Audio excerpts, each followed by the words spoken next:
What's up, guys? Welcome to Books or Nick. I am sick. It's getting old, I know. Thanks for tuning in for a week, whatever this is. Happy to have you here.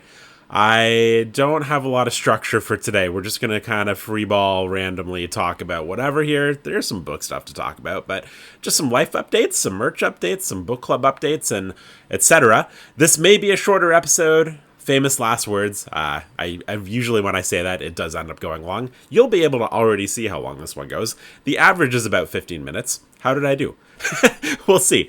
So totally off topic from books. I first was gonna mention I got operation done on Tuesday, called a vasectomy, and I gotta say, for any guys out there that are hesitant on doing this, the worst part of it, honestly, was sitting in the waiting room and just waiting to go in, because I got just riddled with anxiety. I was like, oh, no.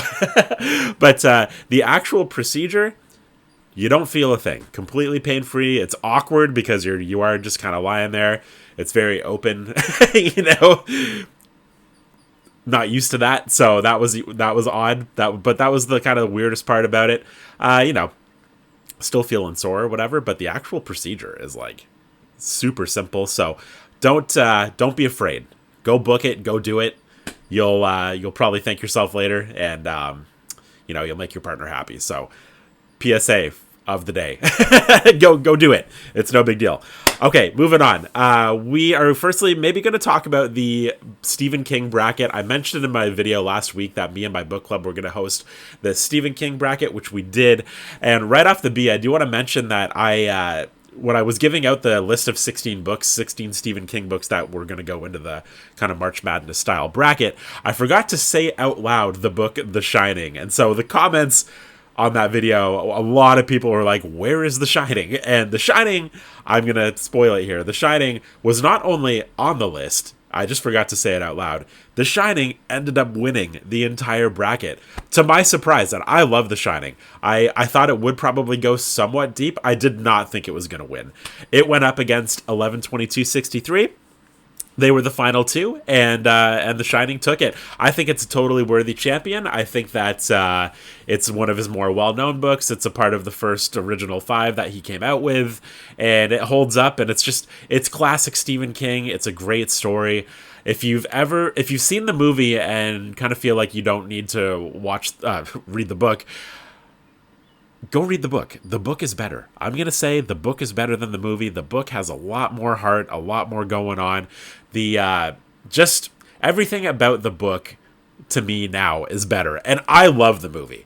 The movie's great. As a visual spectacle, the movie is phenomenal. But if you're looking for story, if you're looking to have your brain pulled every which way, the book is where it's at for sure. Jack is such a much more dimensional character. You can see that he's got his problems, he's got his struggles, but that he wants to be better, he wants to do good. There's a part at the end that I'm not going to spoil, but where you really do kind of feel that.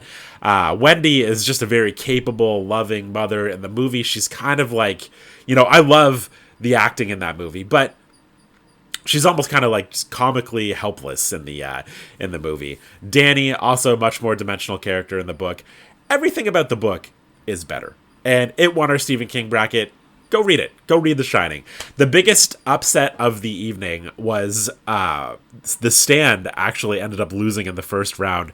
It lost to Salem's Lot, which if I had to throw in a guess, I would have thought that The Stand would have crushed Salem's Lot. No question. But Salem's Lot, we had a lot of Salem's Lot fans in the chat, so it ended up moving on. So that was how our Stephen King bracket night went. All I can say is that I'm excited to read more Stephen King this year. I haven't read a fresh Stephen King book in months, and I've got the itch. The last one I read was a reread of 11/22/63, so I'm ready. I'm going to read Revival next. I'm pumped. Moving on, a book I finished, In Cold Blood by Truman Capote. This was great. Really, really liked it. I will say that the thing with this book is we did nonfiction month for our book club, right? So we did 2 books. We did Braiding Sweetgrass, and we're doing this one. And when this one ended up winning as one of the nonfiction books, I did have a few people reach out and say, like, well, it's nonfiction, but it's not totally nonfiction. And initially was very confused. I was like, what does that even mean? But after having read this and kind of looking into it a little bit, I can absolutely see what people are talking about. There are definitely some embellishments in here, some things that probably are not completely factually accurate, some things that Truman Capote probably just made up and put into the story just to kind of help push the story forward. So as I was reading this, I was kind of like, how do I feel about this? And I was going back and forth on it. I was like, well, it's supposed to be nonfiction, right? So that is, I don't know how I feel about that, but man, it's so well written, and the story is just like, it really does make it that much better. But it's a real story, so I was kind of going back and forth on it, and that was kind of my biggest struggle with the book. So for those that don't know, this is about a brutal murder that happened in the late 50s to a mother, father, and their 2 daughters. No one at first anyways could figure out what happened to this family. It was a complete mystery. It really sent the town on edge. This book follows in great detail the effect that this murder had on the town, the 2 people who committed the murder, and how they were found and how they were tried. And it's really good. It's really good. Again, my only hesitation with it is I was just kind of like, what is real and what isn't real, and that was kind of bugging me at points. But if you can kind of just switch that off and just enjoy it for what it is, I think you're gonna love it. It's beautifully written. Truman Capote knows how to write books, believe it or not. So moving on from that, we speaking of book club, I'm going to mention, by the way, I had a comment somewhere, I can't remember where, that I do too much small talk on here. That is unfortunately what this entire channel is. So if you don't like small talk, if you don't like me just rambling, you're probably not going to like this channel. You can feel free to peace. It's okay. I do this purely for fun. I got a big tub of Metamucil here. Check that out. Metamucil, not sponsored, but I love Metamucil. This stuff keeps me going. You know what I mean? I can eat whatever I want, and it's like fine. Okay, so for the book club in the month of May, we are doing Female Authors Only Month, which I'm really excited about. So we're doing this massive bracket because it's female authors. It's like there's a billion books that we can choose from. We are choosing between 50 books. And so how we're doing this over on the Patreon is I'm doing 2 sets of 25. So the first poll of 25 is up. The top 5 are going to move on. Then I'm going to put up the second poll of 25. The top 5 are going to move on. We're going to have a top 10, then a top 3. And then we'll see which book wins. I can really quickly give you the list of 25 that are up right now if you're curious. We've got Reformatory by Tananarive Due, Blood Over Brighthaven by M.L. Wong, Small Great Things by Jodi Picoult. I hope I'm saying that right. I always screw up that name. Babel by R.F. Kuang, which is currently in the lead, I will say. Olive Kitteridge by Elizabeth Stout, Bel Canto by Anne Patchett, The Goldfinch by Donna Tartt, Intermezzo by Sally Rooney, White Oleander by Janet Fitch, Dragonflight by Anne McCaffrey, Parable of the Sower by Octavia Butler, which I believe is in second place, Frankenstein by Mary Shelley, Snow Child by Ewan Ivey, Assassin's Apprentice by Robin Hobb. Be really psyched to read that one. The Bell Jar by Sylvia Plath. My Brilliant Friend by Ilana Ferrante. Random Family by Adrienne Nicole. Paradise by Toni Morrison. That would be cool. Not that I'm trying to sway the vote. The Color Purple by Alice Walker. The Great Alone by Kristen Hanna. To the Lighthouse by Virginia Woolf. Pachinko by Minjin Lee. Eve's Hollywood by Eve Babbitts. I'd be psyched to read that one. Ducks by Kate Beaton. Godshot by Chelsea Beaker. And Murder at Spindle Manor by Morgan Stang. Oh wait, did I go too far? Is that yeah, so that's the first list of 25. As I said, Babel's in the lead right now. Parable of the Sower is doing very, very well. Blood Over Brighthaven's doing very, very well. The Goldfinch is doing very, very well. So we'll see the top 5 that'll move on. I'm very excited for Female Authors Only Month because it's just such an insanely amazing list of 50. Like, and I can throw a dart and I'll be happy with whichever the dart lands on. All these books are so I'd be so psyched to read. So that is what's happening over there for the month of May. For this month, we are reading Shogun. I am only on chapter 2, about 65 pages in of about 1,400 pages. So I am early on, but I am really liking Shogun so far. It's definitely going to be my thing, I think. I love historical fiction books. I'm loving the setting. I'm loving the pacing already. The curiosities, the characters. I can just feel I can just feel that I'm really going to love this. As soon as I get myself a free few hours to really like sink myself into it, I can just, ooh, yeah, I think it's going to be nice. So Shogun is the book that we're reading for the month of April, if you care to follow along.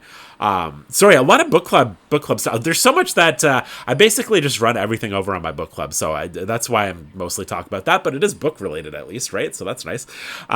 For my wife and I, we do this podcast called Book Sniffers, and we've kind of been on and off with it over the last year or two, but we've got it sorted out.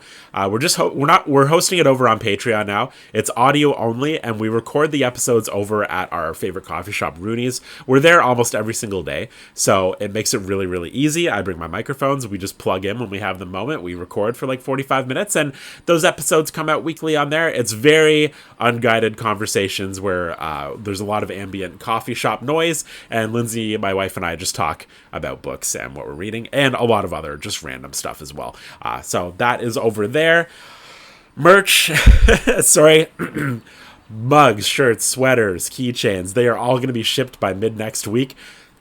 So if you have grabbed anything in the pre-orders, that is all shipping mid next week. So I appreciate you guys so much for grabbing that stuff. And I do have stickers. I'm going to hold off on posting the stickers for sale because I want to wait until I have all the current stuff out so that I can just save my soul a little bit. But I do have stickers. We got these, books are sick sticker. Very, very cute. Got puking book. Classique. And, yeah, got my face. So, yeah, I don't know. That's that. What else can I talk to you about? Oh, my bookshelf collapsed the other day. These things are not very good, I'm going to say. They're from IKEA. They're supposed to be like the nicer ones from IKEA. I've got 3 of them to hold all my books. And they do look nice. I like the look of them, but the stability of them is not solid, honestly. I almost feel like they're not really built for books, even though they're like kind of sold as a bookshelf. Yesterday, my kid was dancing around in here, and just the subtle vibrations of him dancing around made the top 2 shelves collapse in because the sides don't really like fasten tightly enough, and the little sprockets that you have to hold the shelves, they just don't feel sturdy enough. And yeah, I've had random shelves over here collapse before as well, just due to weight and due to whatever. They're not my favorite bookshelves, so just avoid those. I don't know. But they do look nice. I don't know. So that's nice, I suppose. I feel like that's pretty much all I really have to talk about this week. I guess this was a bit of a shorter episode.